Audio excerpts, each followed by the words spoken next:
누가복음 7장 11절 16절 말씀, 우리 다 같이 본문 말씀 다 같이 읽겠습니다. 그 후에 예수께서 나인이라는 성으로 가실새 제자와 많은 무리가 동행하더니 성문에 가까이 이르실 때에 사람들이 한 죽은 자를 메고 나오니 이는 한 어머니의 독자요 그 어머니는 과부라. 그 성의 많은 사람도 그와 함께 나오거늘 주께서 과부를 보시고 불쌍히 여기사 울지 말라 하시고 가까이 가서 그 관에 손을 대시니 맨 자들이 서는지라. 예수께서 이르시되 청년아 내가 내게 말하노니 일어나라 하시매 죽었던 자가 일어나 앉고 말도 하거늘 예수께서 그를 어머니에게 주시니 모든 사람이 두려워하며 하나님께 영광을 돌려 이르되 큰 선지자가 우리 가운데 일어나셨다 하고 또 하나님께서 자기 백성을 돌보셨다 하더라. 아멘. 살아온 날보다 살아갈 날이 점점 줄어들면 여러 가지 반응, 현상이 있겠지만 이제는 느끼지 못했던 경험들이 있지요. 흘러간 노래를 듣고 또 드라마를 보면서도 마음이 촉촉해지고 나와는 아무 상관이 없음에도 불구하고 때로는 이유 없는 눈물이 흐르기도 합니다. 오늘 예배 전에 우리 목사님 이렇게 반갑게 악수를 하는데 왠지 가슴이 뭉클해요. 그 웃는 모습, 오랜만에 이렇게 작년에도 오셨지만 뭔가 참 가슴에 이 감동 같은 게 우리 사모님 보면서 느껴지고 또 아담과 또 샬롬 가정 먼 길을 이렇게 왔는데 반갑죠.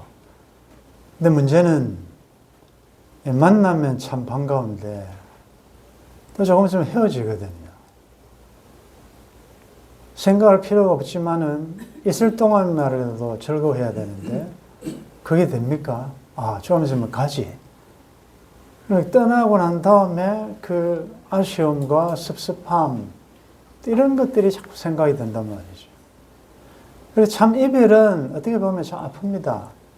차라리 옆에 있고 항상 보고 싶을 때 볼 수 있으면 또 괜찮은데 이게 또 멀리 미국에 있고 호주에 있고 이러다 보면 자주 못 보니까 헤어질 때는 아쉬움이죠. 그런데 그 이별 중에 가장 큰 아픔이 사별 아닙니까? 믿는 성도들, 우리가 며칠 후 요단강 건너서 만날 것이라는 부활의 소망, 다시 죄의 소망을 가지고 있는 우리조차도 이 땅에서 다시 보지 못한다는 그 사실 앞에 우는 거죠. 사별이 참 아픈 것입니다. 이제 장례 문화가 한국도 이전하고는 참 많이 바뀌었고, 저도 이제 우리 목사님도 미국에서 오래 목회를 하셨기 때문에 미국에도 비슷해요. 그런데 참 처음에 느낀 것은 이제 리무진이 있고, 이제 그 유족들이 타고 또 집례자가 있고, 그 다음에 특이한 것은 그 장례 행렬을 호위하는 이런 경찰 에스코트하는 차가 있어요. 오토바이로. 제일 앞에서 안내하고 중간에서 있고 후미에서 그 장례 행렬을 쫙 가이드하는데 참 멋있더라고요. 왜냐하면 신호등을 지날 때 빨간불임에도 불구하고 이 장례 행렬이 스탑되지 멈추지 않도록 경찰들의 에스코트를 해요. 물론 이 장례하는 경찰들이지만 좀 리타이어한 분들인데, 그러니까 평소 같으면 몇 번 서야 될 그 스탑 사인 앞에서 그냥 쫙 지나가니까 괜히 뭔가 된 것처럼 살아있는 사람은 그런 느낌을 가지기도 하고, 마지막 가는 길에 최고의 예우를 하는 것이에요. 오늘 본문에도 보면 장래 행렬을 만나게 됩니다. 한 번씩 LA 근교에는 로즈힐이라고 그 묘지가 있는데, 한국에는 주로 화장을 많이 하지만, 지금도 화장하지만은 주로 이제 매정을 많이 하더라고요. 땅이 넓으니까. 그런데 장례식에 가면 항상 돌아보게 됩니다. 뭘 보느냐? 언제부터 언제까지 살다 갔는가가 관심이 가요. 쭉 본 묘지를 보면서 너무 빨리 죽었다. 얘는 어릴 때 죽었네. 오래 사셨네. 이런 식으로 한번 둘러보게 되거든요. 장례하러 가면. 근데 오늘 본문에 보니까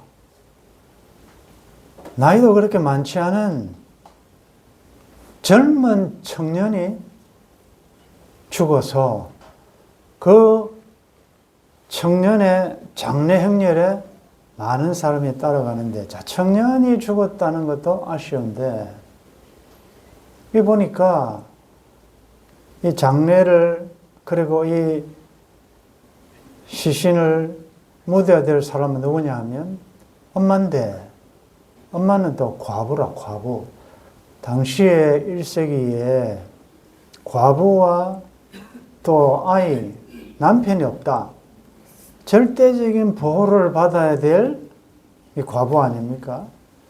거기다가 이 청년은 아이가 여러 명이 있으면 몰라도 독자. 그러니까 이 장례 행렬은 참 슬픈 것입니다. 그래서 많은 사람들이 불쌍히 여기고 그 장례 행렬에 동참하고 있다는 것 보아도 얼마나 아쉽고, 남편이 죽고 그나마 과부로서 살기도 힘든데 그에게 삶의 유일한 희망이었다면 독자 아니었겠습니까? 근데 그 희망의 줄조차 끊어졌으니까 어떻게 죽었는지 우리는 알 수 없지만 어쨌든 이 장례 행렬이 지금 지나가고 있다. 여러분들, 나인성이라는 것은, 재밌는 것은 위치라기보다 나인이라는 뜻이지. 나인은 즐겁다라는 거예요.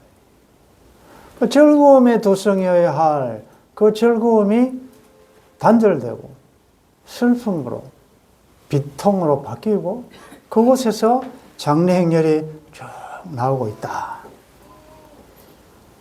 그런데 또 한 행렬이 이제 만나게 되는 거죠. 예수님을 선두로 제자들과 또 많은 무리가 이제는 나인성을 향하여 들어가고 있고, 이 장례 행렬은 나인성에서 나오고 있고, 이 두 행렬이 마주치는 것입니다. 그런데 그때 성경에는 다양한, 먼저 어려움 당한 측에서 예수님에게 요청하는 케이스도 많지만, 여기 보면 과부나 주위의 누구가 예수님에게 도움을 요청한 기사는 없어요. 예수님께서 그를 보시고 불쌍히 여기시고 가까이 가셨다. 가까이 가셔서 관에 손을 대셨다. 여러분들, 우리 사고가, 저도 참 그걸 많이 느끼는데, 한번 딱 박혀진 이 사고는 잘 안 바뀌어요. 정말 깨가.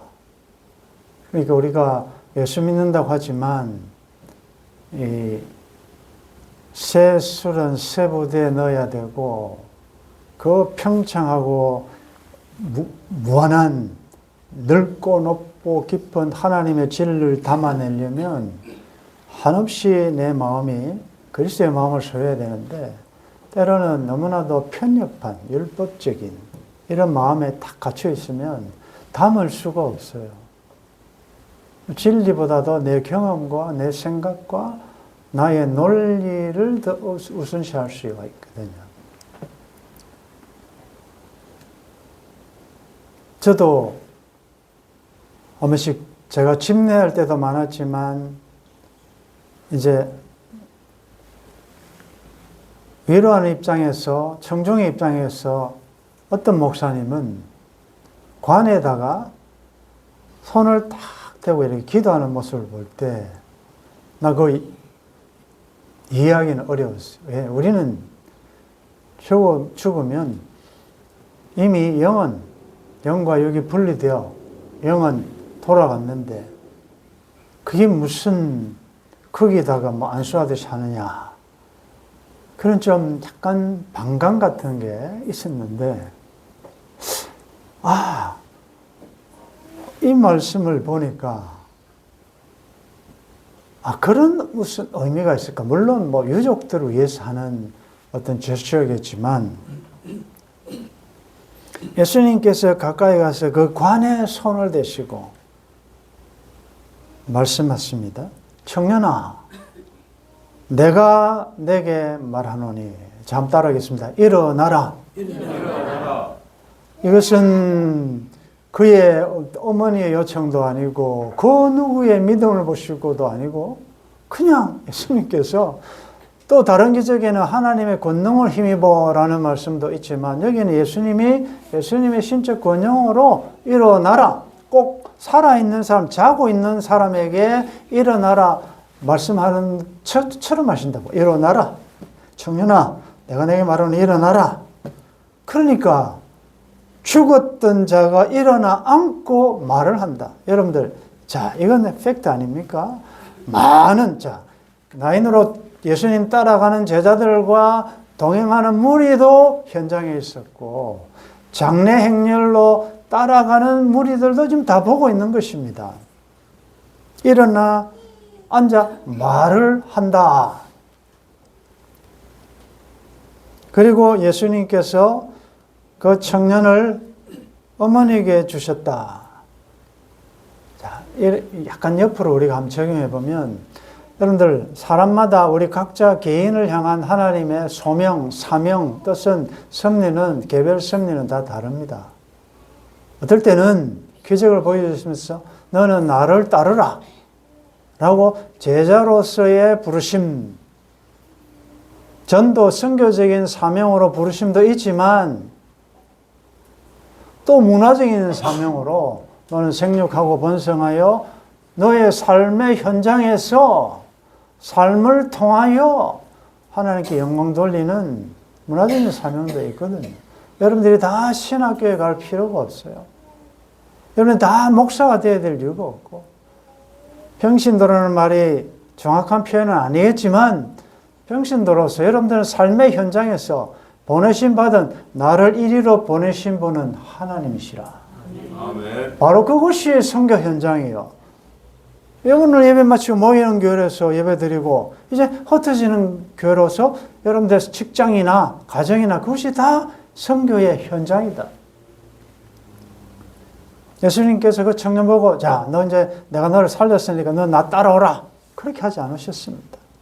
너는 어머니를 돕고 잘 복양하고 삶을 살아라. 그 말이죠. 그 여러분들 너무 내가 뭐가 돼야 하나님 일을 한다는 생각하지 마시고, 여러분들 작은 일상에서 하나님의 뜻은, 하나님의 섭리 이루어진다 생각. 내 하는 일이 하도 적어 큰 열매 안 보여도 그곳에서 최선을 다하면 하나님께 영광이 될 줄 믿습니다. 아멘. 아기 키우는 거, 야, 내가 뭐 다른 일도 못하고 내 여자 일생이 이러냐? 예, 그렇게 부정적으로 생각하면 그런 것이고, 그러나 한 생명을, 천하보다 귀한 한 생명을 하나님의 푸르른 형상으로 잘 양육하는 것, 그것이 또 하나님 주신 사명이면 그렇게 하는 것입니다. 여러분들 비교하지 마시고, 하나님이 지으신 모든 것이 선하심에 감사함으로 받으면 버릴 것이 없는 줄 믿습니다. 감사하게. 여러분들 거기서 2달란트 받았으면 2달란트로 최선을 다하시면 돼요.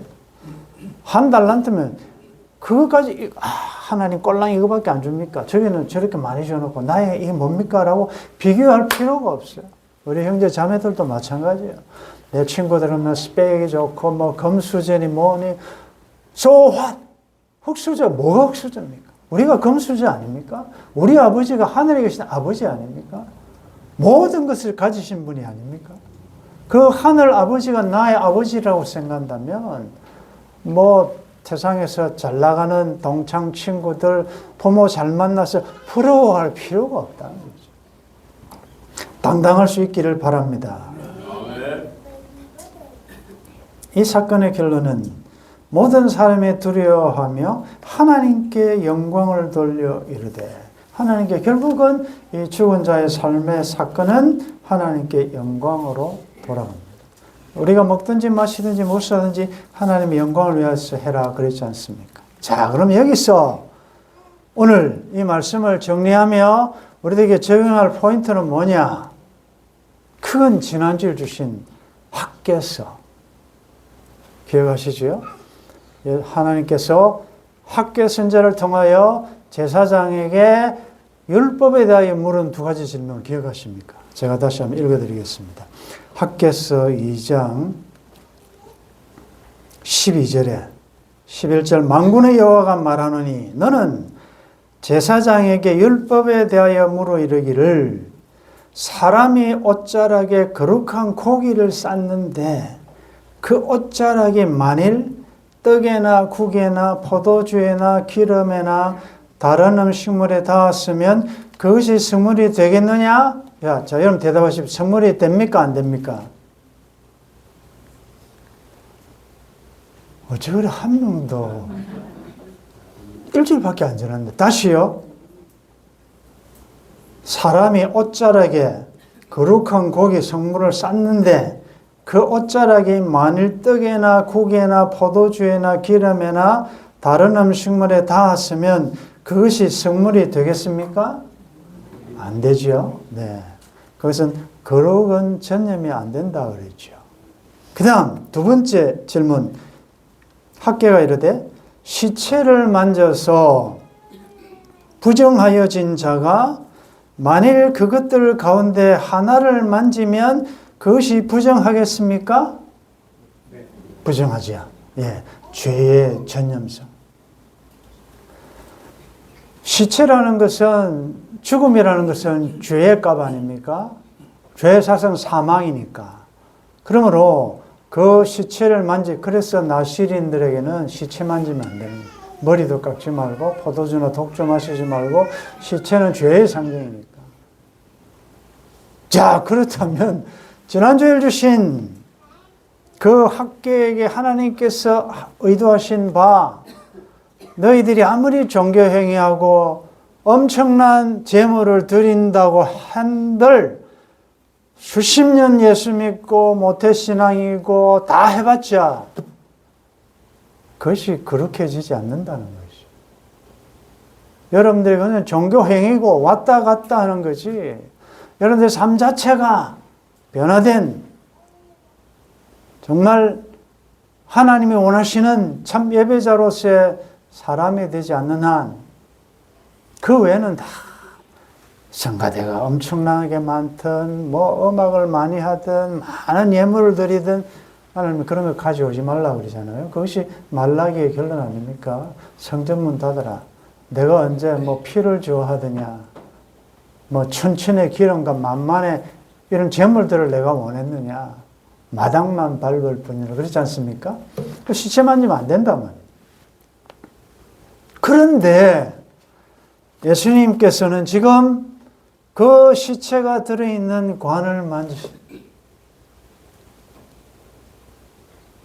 그러면 부정해지지 않습니까? 부정한 것을 만졌으니까. 시체를 만졌으니까. 여기서 시체를 만진 자, 율법에 대하여 부르는 내용이니까 자, 시체를 만지면 더러워지고 또 성물이 혹시 어디에 묻는다고 성물이 되지 않는 그게 율법의 한계란 말이지. 율법으로서는 거룩해지지도 않고 하나님 원하시는 그 참 거룩에 도달할 수 없었는데 예수님께서 그 부정한 그 죄의 삭신 그로 인한 사망의 손을 대시니 예수님이 부정해 주신 것이 아니라 거룩한 예수 그리스도의 생명력으로 능력으로 더러워진 시체가 다시 소생하여 일어서더라는 거죠. 아멘. 고린도전서 15장에 사망아 너의 승리가 어디 있느냐? 사망아 너의 쏘는 것이 어디 있느냐? 사망에 쏘는 것은 죄요 죄의 권능은 율법이라. 그러니까 이 율법으로는 구원을 얻을 수도 없고 거룩해질 수도 없고 율법으로는 안 되니까. 그런데 우리에게 승리를 주신 하나님께 감사하는 예수 그리스도를 통하여 더러운 죄 가운데 있는 모든 인생들에게 예수의 생명이 들어가니까 살아나더라는 것입니다. 아멘. 그렇게 지더라는 것입니다. 아멘. 예수의 피를 보시고 하나님 우리를 연락하신다는 거죠. 오늘 우리가 예배 자리에 나올 수 있는 것은 우리의 어떤 의로움과 행위가 아니고 보혈을 지나 아버지 품으로 갈 수 있다는 거죠. 담대히 나아갈 수 있다는 거죠. 오늘 이 말씀을 우리들에게 적용하면, 자, 지난주에 말씀 들을 때는 조금 우리가 선한 영향력을 끼쳐야 된다고 했는데, 선한 영향력은 전염이 안 된다고 하니까 조금 여러분들이 마음에 부담이 됐을 거예요. 그런데, 자, 오늘 본문에 보니까, 이 죽었다가 살아난 이 청년은 그 이후의 삶은 더 이상 기록되고 있지 않습니다. 그러나 우리가 추측컨대 얼마든지 연상해 볼 수 있죠. 그의 삶이 남은 삶이 어떠했을까? 그 청년을 볼 때마다 그 현장에 있었던 사람 또 소문이 많이 났다고 하니까 그 아는 사람들은 어떠했겠습니까? 그 청년이 삶에서도 여전히 어려움도 있었겠죠. 그때 원망, 불평 다 짜증하고 그렇게 했겠습니까? 왜? 자기는 죽었다가 살아난 자. 살아있음이 은혜요 기적인데 그 삶의 어떤 굴곡이 무슨 자기에게 그 기쁨과 즐거움과 감사를 뺏어갈 수 있었겠습니까? 그리고 그 청년을 보는 자마다 저 청년은 죽었던 자 아니냐. 그런데 예수라는 분이 그 안에 손을 대어 살아난 자 아니냐. 그렇게 됐을 거 아니에요. 그러므로 그의 삶 자체는 그게 부활의 정인이라는 거죠. 아멘. 죽은 자도 살고 죽은 자도 살리실 수 있는 능력이 예수님에게 있다는 거 보여줬지 않습니까? 정형합니다. 나는 부활이요 생명이라고 하신 예수님을 내 마음에 모시고 있으면 여러분들 이제는 부활의 정인의 삶을 살 수 있다는 거죠. 아멘. 우리가 다 이미 죄와 허물로 죽었던 자 아닙니까? 우리가 다 죽었던 자 아니에요. 예수님 때문에 살아났지 않습니까? 죽은 게 꼭 살아난 게 이 육체적인 이런 생명이 아니더라도 우리 영적으로 죽었다는 것은 하나님과의 관계가 끊어졌다는 거 아니에요. 주님이 죽으시고 부활하심으로 중생하여 본어겐하여 우리 살아난 자 아닙니까? 그 살아난 자의 삶은 어떠해야 되느냐? 여러분들이 여전히 지금 병에 노출되어 있고 실패와 경제적인 아픔과 어려움과 가난과 여러 가지 많지요. 그러나 이 사실을 한번 생각해보면 우리는 이미 주 밖에 있을 때는 희망도 없고 소망도 없고 우리는 죽었던 자였다. 이 청년은 비록 살았지만 또 얼마 있다가 죽겠죠. 그러나 이 사건에 보여주는 오늘 이 장례 행렬이 보여주는 바는 언젠가 주님 다시 오시는 다시는 사망이 죽일 수 없는 영원한 생명으로 살 것이다. 아멘. 그런 영생을 우리가 가지고 있는 자들이다. 아멘. 레위도 아멘 하고 있잖아요, 지금. 아멘. 그래서 이제 여러분들은 죽었다가 살아난 자라는 사실을 생각하면서 범사에 감사할 수 있기를 바랍니다. 아멘. 어려운 일 닥칠 때마다 쉬지 말고 기도할 수 있기를 바랍니다. 아멘. 그리고 언젠가는 우리의 이 육신의 장막은 무너지겠지만 다시는 죽음과 병과 이별과 슬픔, 사별이 없는 영원한 나라가 속히 온다는 소망 가지고 항상 기뻐할 수 있기를 바랍니다. 그리고 여러분들 이제 삶을 살아야 될 이유가 있습니다. 세상에서 잘 살고 잘 먹고 아니라 여러분들을 보는 자마다 저 친구는 저 동창은 옛날에 죽었던 자 아니냐. 교회도 안 다니고 자기 마음대로 세상에서 할 것 다 하고 상당히 찔락거리고 다니면서 방탕하게 살았던 자느냐. 그런 자가 어떻게 지금 살았어? 안단 말이죠. 예수님 믿고 삶이 얼굴이 말씨가 마음씨가 완전히 달라졌는데 그런 부활의 증인의 삶을 살 수 있기를 바랍니다. 힘으로 능으로 안 되지만 성령의 도우심으로만 가능할 줄 믿습니다. 이 세상에는 두 종류의 행렬이 있습니다. 나인에서 세상에서 즐거움을 찾으려고 하다가 원망, 불평불만가 많은 세상, 결국은 포도주가 끊어진 것처럼 맛이 끊어져서 나인에서 나오는 죽음의 행렬, 지옥으로 가는 행렬이 있는가 하면 예수님을 모시고 그 즐거운 천국을 향하여 올라가는 행렬이 있다 말이죠. 그 죽었던 행렬이 이 나인성 과부의 아들밖에 없었겠습니까? 많은 왜 희한하게 하나님 밑에 하나님 방보로 딱 마주쳐가지고 만약에 어긋났더라면 그는 영원히 죽었을 건데 웬 은혜와 사랑을 하나님의 은혜로 이 쓸데없는 자 주님을 절묘한 때에 만나게 하셔서 주님이 나를 긍휼히 여기시고 가까이 오셔서 나에게 새 생명 주시는 자 하나님의 은혜로 이 쓸데없는 자 왜 구속하여 주는지 난 알 수 없다. 왜 성령 보내주셔서 죽었던 나를 다시 살리셔서 다시 즐거움을 회복시켜 주시는지 내가 믿고 의지하는 것은 내 모든 형편 잘 아신 하나님께서 내 속에 착한 일을 시작하신 하나님께서 마지막 날 그날까지 인도해 주실 줄 믿습니다. 여러분들은 죽었다가 살아난 청년의 삶이다 생각하시고 이 사선지를 지나면서 그 일을 하시기 위하여 죽으셨던 주님을 생각하시며 그러나 주님 때문에 우리는 살아난 자라는 걸 생각하시고 이제는 주님 모시고 사는 나는 거룩을 전념시킬 수 있다. 예수 그리스도 향기를 드러내시라 그 말이죠. 복된 여러분들의 남은 천상을 향한 여정 되시기를 주의 이름으로 축원합니다.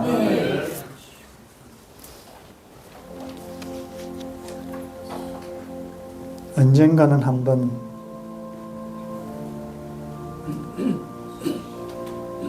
육신의 삶을 마무리하고 이 장래 행렬의 주인공이 되기도 하고 전문객도 되기도 하는데 하나님 이 죽음의 행렬을 따라가는 자들이 아닌 생명이여 부활하신 예수님을 따라가는 저희들 되게 도와주옵소서. 어떠한 애로와 희생이 있을지라도 좁은 길, 생명길, 주님 가신 길 주님 다시 얼굴과 얼굴로 뵐 그날까지 광야에 찬바람 불더라도 나를 위하여 나를 살리시기 위하여 죽임당하셨던 그 주님의 은혜 생각하며 이제는 비교하지 않게 도와주시고 원망 탓하게 하지 않게 도와주시고 나를 향하신 하나님 뜻이 무엇인가를 생각하며 사랑하셔서 보내신 삶의 현장, 직장, 학교, 가정 그 어디서나 죽었다가 살리실 수 있는 예수님을 전가하는 부활의 증인들이 되게 도와주옵소서. 주 예수님의 이름으로 기도드리옵나이다. 아멘.